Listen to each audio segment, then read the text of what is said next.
So yun guys, cooking tayo ngayon naman ng chicken. So kahapon, start tayo. So ngayon, na-ayos ko rin tayo guys. So nagpatay lang tayo dito ng bawang sibuyas. Papapulahin lang natin yan. And then sinamahan natin ng luya guys. Para pamatanggal ng bansa niya guys ng ating chicken. So papapulahin lang din natin ito guys. So meron tayo dito minarinate na chicken. Minarinate ko na yan guys. And then nilagyan ko siya ng sili. Dito naman ito guys. Hindi ko kung na natin hanggang sa maluto yung sauce. Gawin na natin muna siya. So gawin na natin sinatay na chicken.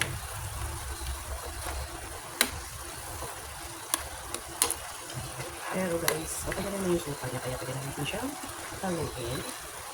Ang simple.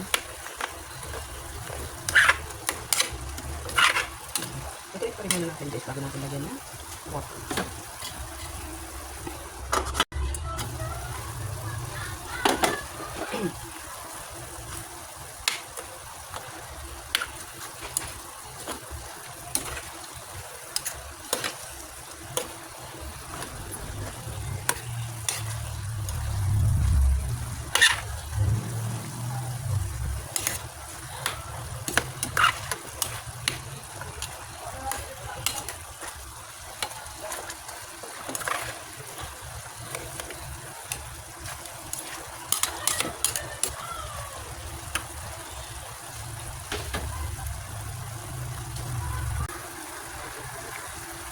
And guys, sabay ulit natin ito.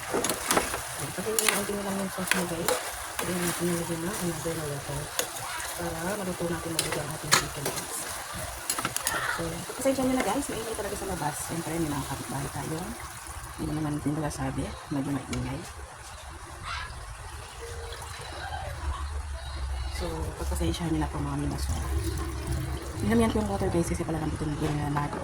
Palalambutin pa rin natin muna yung ating chicken. Sure na ito siya. So,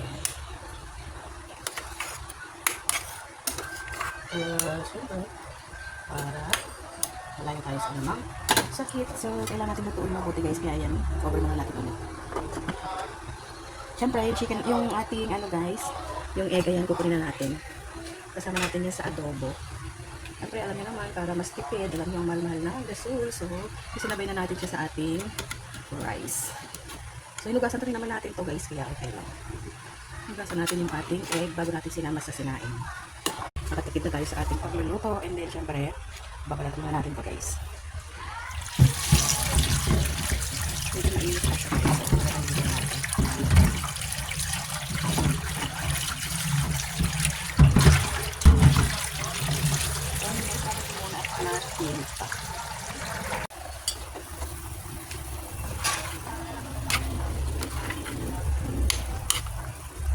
Okay, patutuyin na natin ngayon guys na sabaw.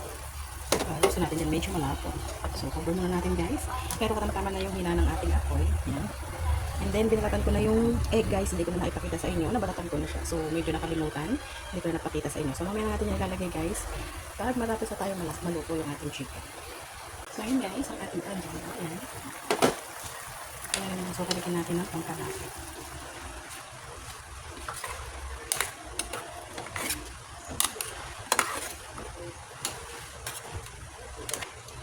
And then, ilalagay na rin natin yung egg guys.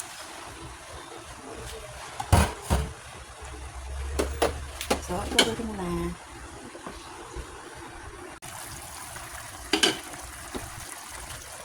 So, yun guys. Pwede lang ating egg. Yan.